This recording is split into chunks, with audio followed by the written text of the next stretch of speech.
কলিযুগে নিতাই গৌর ভগবান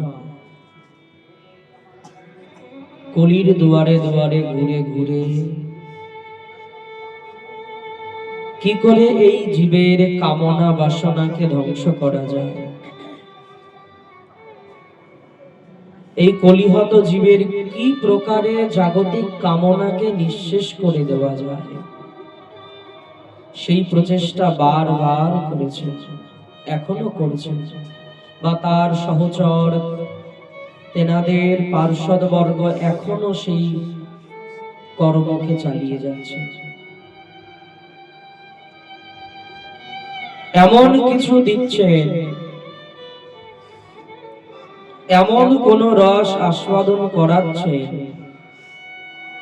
যারা রস আস্বাদন করতে পারছে প্রকৃত, তাদের আর কামনা থাকছে না।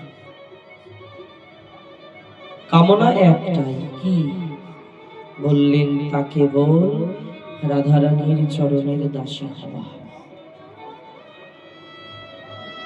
কামনা একটাই, সব কামনার পরিশেষে একটাই কামনা, কি? আমি নিতাই চরণের দাস হতে চাই, আমি গৌর চরণে নিজেকে সমর্পিত করতে চাই,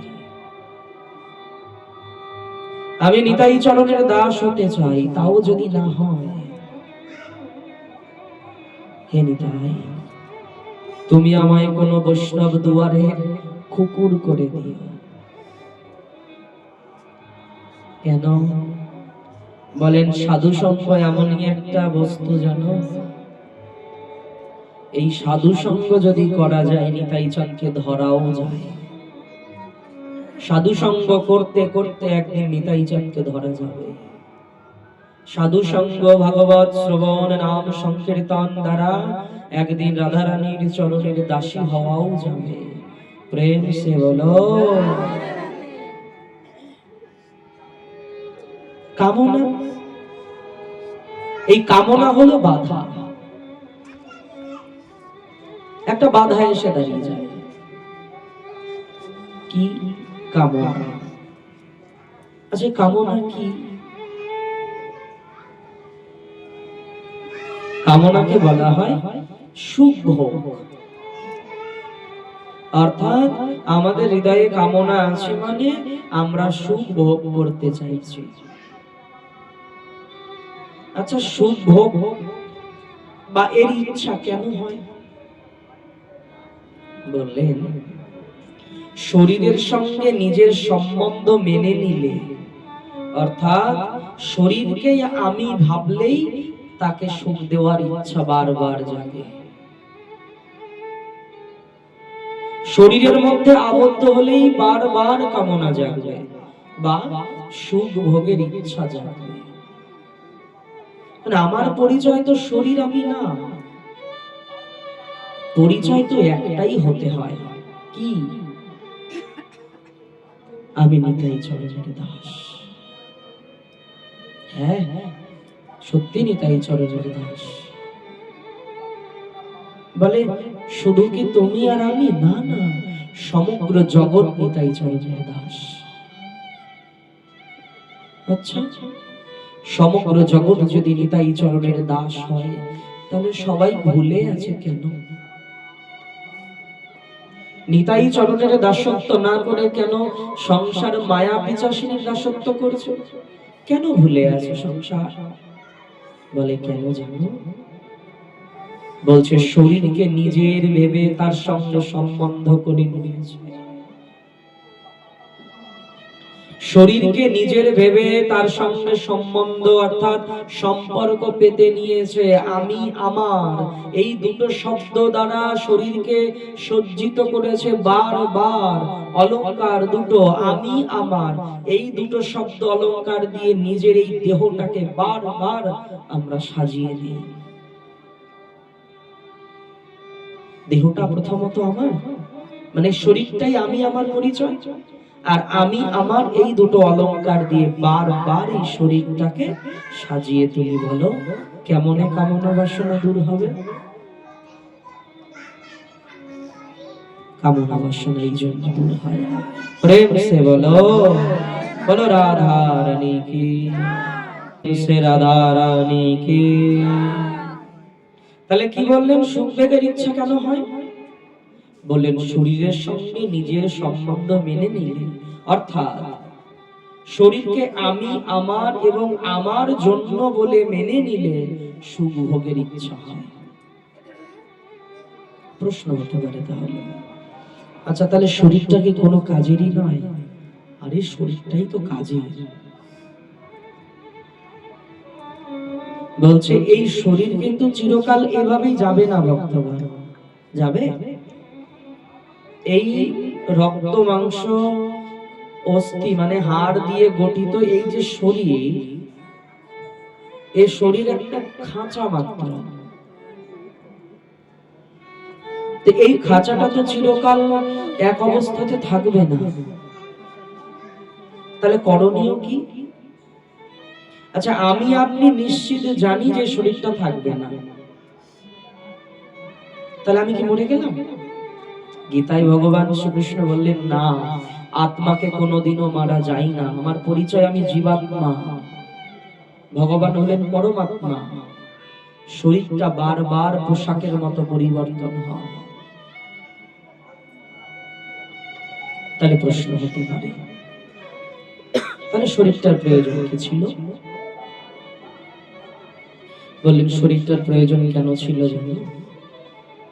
বললেন এই 10টা ইন্দ্রিয় দ্বারা ভগবানের সেবা করতে করতে একদিন এই শরীর বন্ধন ছোটাতেই সম্ভব।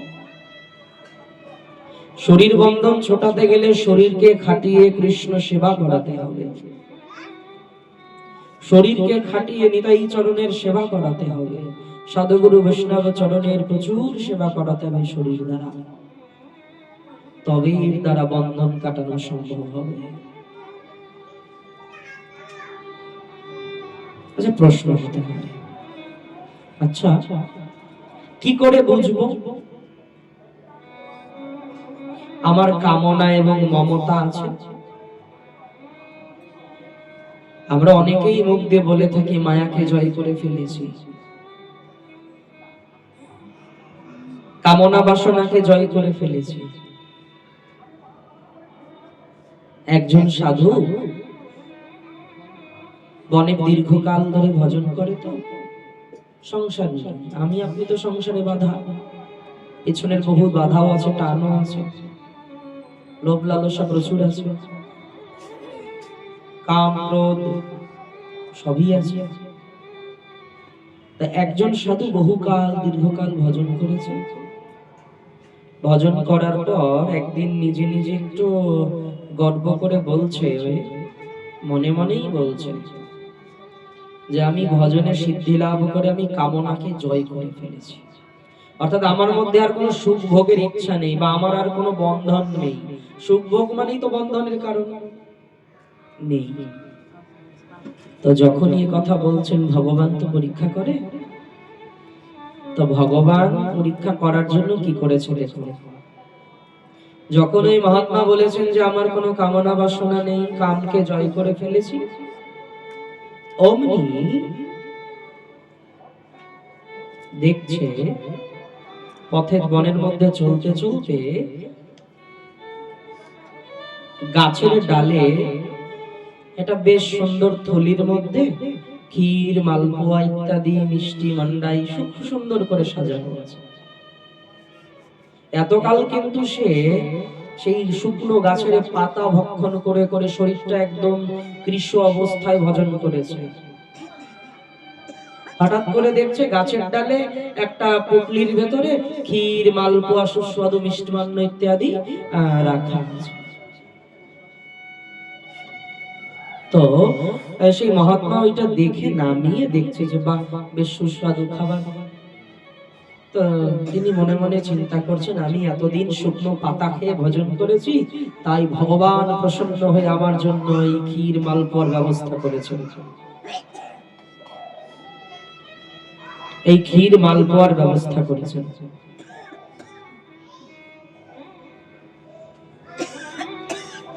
নামিয়েছে। নামিয়ে নিয়ে বেশ পেয়েওছে। একদিন, দুদিন, 3 দিন, 4 দিন, প্রতিদিন ঠিক ওই সময়ে গিয়ে ওই জায়গাটাতেই সেই সমস্ত মিষ্টান্ন, বিভিন্ন দিন বিভিন্ন রকম খাদ্য প্রতিদিন পায়।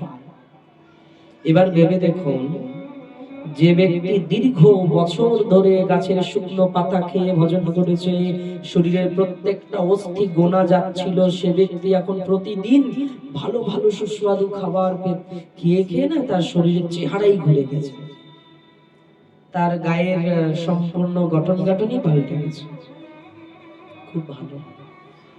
তা যখন বেশ কিছুদিন গেছে এভাবে, হঠাৎ করে সে মহাত্মা আবার ওই জায়গাতে গেছে সেই প্রসাদের লোভে, দেখছে এক সুন্দর রমণী ওই খাদ্যটা রাখছে। এতদিন পরে কে রাখছে তাকে খুঁজে পেল, বলছে দাঁড়াও, কে তুমি? তো বললেন আমাকে চিনবেন না, আমি অমুক গ্রামে থাকি, অমুক গ্রাম থেকে আমি আপনার জন্য এই প্রসাদের ব্যবস্থা করে রেখেছি। বলে তাহলে কি তুমি প্রতিদিন এইভাবে রেখে যেতে? বলছে হ্যাঁ প্রভু, আমি রেখে যেতাম। তো বেশ, আমি যখন সাক্ষাৎ দাঁড়িয়ে আছি, তাহলে ওই গাছের ডালে ঝুলিয়ে না রেখে আমার হাতেই দাও, তুমি নিজেই একটু পরিবেশন করে দাও, ব্যবস্থা করে দাও। বেশ, সমস্ত গাছের পাতা আদি বড় বড় সুন্দর পেতে দিয়ে দিচ্ছে, ওই পাচ্ছে আর ওই রমণীর দিকে বারবার চেয়ে চেয়ে দেখছে। তা ওই পেতে পেতে ধীরে ধীরে যেন মোহিত হয়ে যাচ্ছে তার রূপে গুণে। বলে এই প্রসাদগুলো কে তৈরি করেছে? বলছে আমি করেছি। বলছে বাহ, বেশ সুন্দর হাতের রান্না তোমার। মানে গুণে রূপে দুটোতেই মোহিত হচ্ছে। খানিক বাদে জিজ্ঞাসা করছে, আচ্ছা তুমি কি বিবাহ করেছো? তুমি কি বিবাহ করেছো? বলছে না, আমি বিবাহ করিনি, তবে আমার পরিবার থেকে আমাকে বিবাহ দেওয়ার জন্য ব্যবস্থা প্রস্তুতি নিচ্ছে। বলছে এক কাজ করো,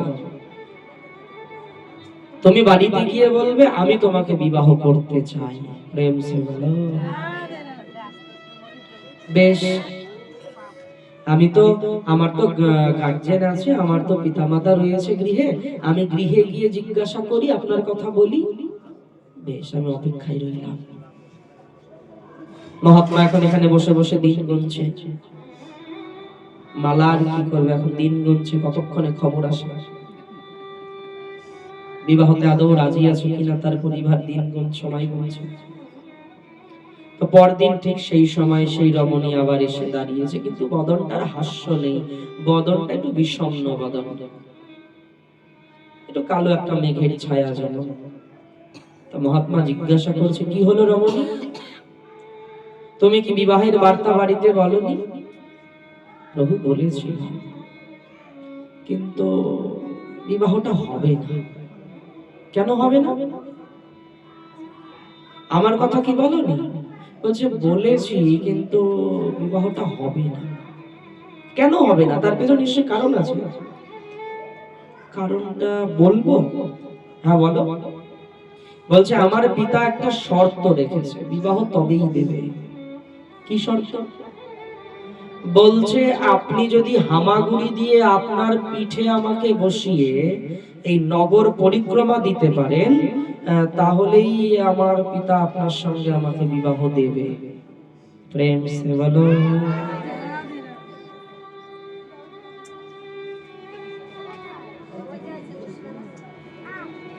বললেন আপনাকে, আপনার পিঠে আমাকে চড়াতে হবে, বসাতে হবে, আর এই নগর পরিক্রমা দিতে হবে। সাধু মনে মনে চিন্তা করছে যে আমি হলাম সাধু, সংসার ত্যাগী, চিরকাল এই জঙ্গলে বসে ভজন করেছি, আর এখন আমি এই রমণীকে পিঠে চড়িয়ে সমস্ত নগর ঘুরবো? লোকে ছিছি করবে না? এক রমণীকে পিঠে চড়িয়ে এখন আমি সমস্ত নগর ঘুরবো? দেখুন, যদি আপনি এই কাজ করতে পারেন তবেই বিবাহ হবে, নইলে কিন্তু হবে না। তো সাধু এখন বলছে, আচ্ছা একটা কাজ করা যায় না? কি কাজ? বলছে, আমি যদি মধ্যরাতে, গভীর রাতে তোমাকে পিঠে চড়ে ঘোরাই, তাহলে বাজারে একটু লোকজন কম থাকবে, মধ্যরাত অত তো লোকজন থাকবে না, দেখবে না, তাহলে আমি মধ্যরাতে আমি তোমাকে যদি পিঠে করে ঘোরাই। বলছে, হ্যাঁ তাও চলবে, কিন্তু পিঠে নিতেই হবে। কি হলো? সাধু কি করলেন? রাতের বেলা হামাগুড়ি দিলেন, তার পিঠে সেই রমণী বসলেন, নগর ঘোরাচ্ছেন। খানিকক্ষণ যাবার পর হঠাৎ করে সেই রমণী সাক্ষাৎ সামনে দাঁড়িয়ে বললেন, কামিনী রূপ নিয়ে, প্রেম সে হলো। কি হলো? চিনতে পারছো আমায়? আমি সাক্ষাৎ সেই মদন, আমি সেই কামনা।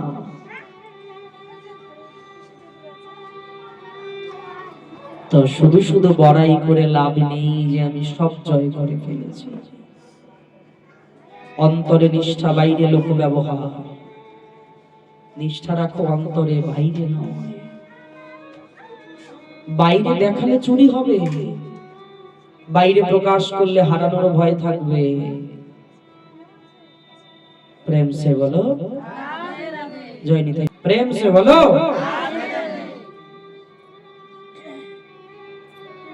বললেন, তাহলে আমার মধ্যে যে কামনা আছে বা মমতা আছে কিনা, এটা কি করে বুঝবো?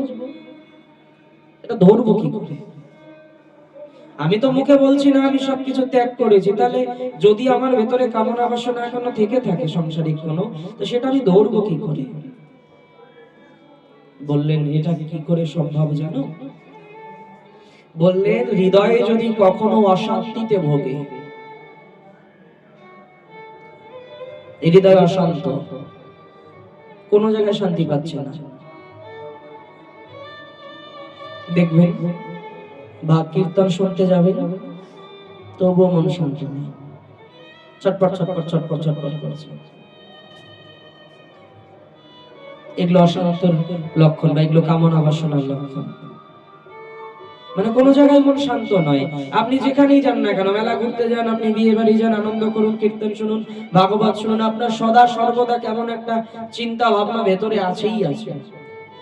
মন আপনি সম্পূর্ণরূপে দিতেই পারছেন না, কোন কাজে মন দিতে পারছেন না। তখন মন বুঝতে হবে যে আপনার মধ্যে এখনো কামনা বাসনা প্রচুর রয়েছে। কেন? মন আপনার সর্বদা কিছু না কিছু খুঁজছে, কিছু না কিছু ভাবছে, কিছু না কিছু চাইছে। আর চাইছে মানে কি? চাইছে মানেই কামনা।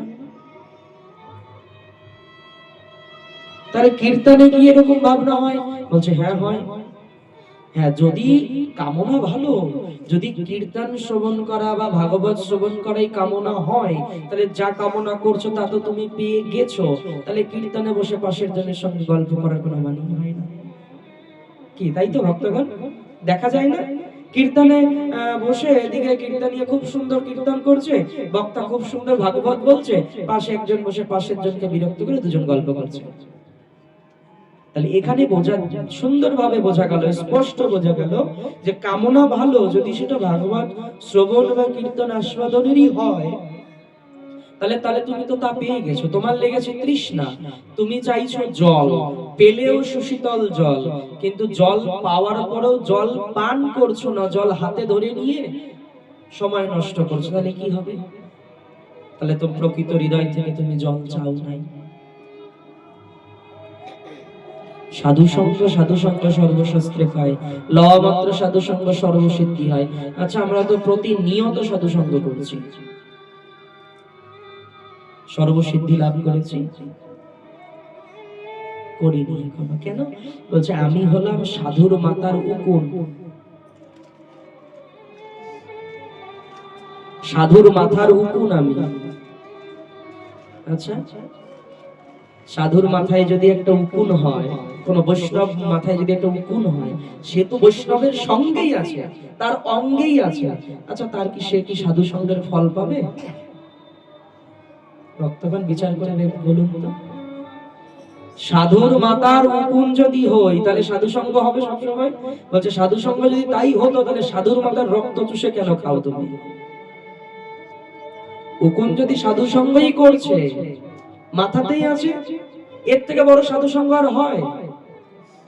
বৈষ্ণব ভজন করছে তবুও তার মাথায় আছে, বৈষ্ণব হরিনাম করছে তবুও তার মাথায় আছে, বৈষ্ণব প্রসাদ পাচ্ছে তবুও তার মাথায় আছে, হরি কথা বলছে তবুও তার মাথায় আছে, ঘুমোচ্ছে, উঠছে, চলছে, পরিক্রমা দিচ্ছে, আরতি করছে, পূজা করছে, পাঠ করছে, সর্বদাই তার মাথায় আছে। কিন্তু সেই উকুনের সাধু সঙ্গ কিন্তু হচ্ছে না। কেন? সে সাধুর সঙ্গে থেকেও সাধুর আচরণকে ধরছে না। সাধুর আবার কি করছে? সাধুর মাথার রক্ত দাঁত দিয়ে কেটে চুষে চুষে সেই রক্ত পান করছে। একে প্রকৃত সাধু সঙ্গ বলে না। প্রেম সে বলো। তো বলছেন কামনা বাসনা, দেখা গেল যদি মন চঞ্চল, বুঝতে হবে অন্তরে কামনা আছে। আপন পর ভেদ মতামতের কারণ হয়। যার প্রতি মমতা আছে তার প্রভাবে নিজের উপরেও কখনো কখনো পড়ে। আচ্ছা কি করে বুঝবো মায়া আছে? আচ্ছা কারো প্রতি যদি আমার মায়া থাকে বা মমতা থাকে, তার প্রভাব আমার উপরে এসে পড়বে না? ভক্তগণ পড়বে তো। কোন মায়ের যদি তার পুত্রের প্রতি মমতা থাকে, তার পুত্রের প্রভাব মায়ের উপর পড়বে না? আচ্ছা যদি কোনো ব্যক্তির যদি নিতাই চরণের প্রতি মায়া থাকে, যদি রাধা রানীর প্রতি মমতা থাকে, বলছে জানো মহাত্মারা বলে যার প্রতি যার মমতা, তার কিছুটা হলেও প্রভাব নিজের মধ্যে আসবে, আসতে বাধ্য। তাহলে আমার তো মমতা সর্বদাই সংসারের প্রতি, ওই জন্য আমি সংসারী হয়ে বসে আছি। সংসারের প্রতি এত মমতা, এত মায়া, এত এত এত আশা আকাঙ্ক্ষা সংসারের প্রতি, সংসারের সমস্ত প্রভাব আমার মধ্যে এসেও পড়ছে। ওই জন্য বলছে এই মমতাটা যদি নিতাই চরণে হতো, এই মমতাটা যদি রাধারানীর চরণে হতো, এই মমতাটা যদি গৌর চরণে হতো, এই মমতাটা যদি গোবিন্দের চরণে হতো, সেই গোবিন্দের কিছুটা হলেও প্রভাব আমার মধ্যে দেখা যেত। বলো প্রেম সে শ্রী রাধে। দুর্ভাগ্য তো ওখানে, মমতা তো রয়েছে, কিন্তু মমতা তো রয়েছে শুধু কেবল সংসারের প্রতি, আর কামনা বাসনা সুখ ভোগের প্রতি শুধু মমতা।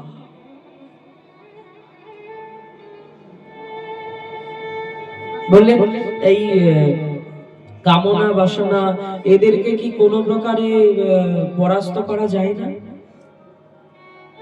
বলে পরাস্ত করে কৃষ্ণমুখী করা যায়। কিভাবে? বললেন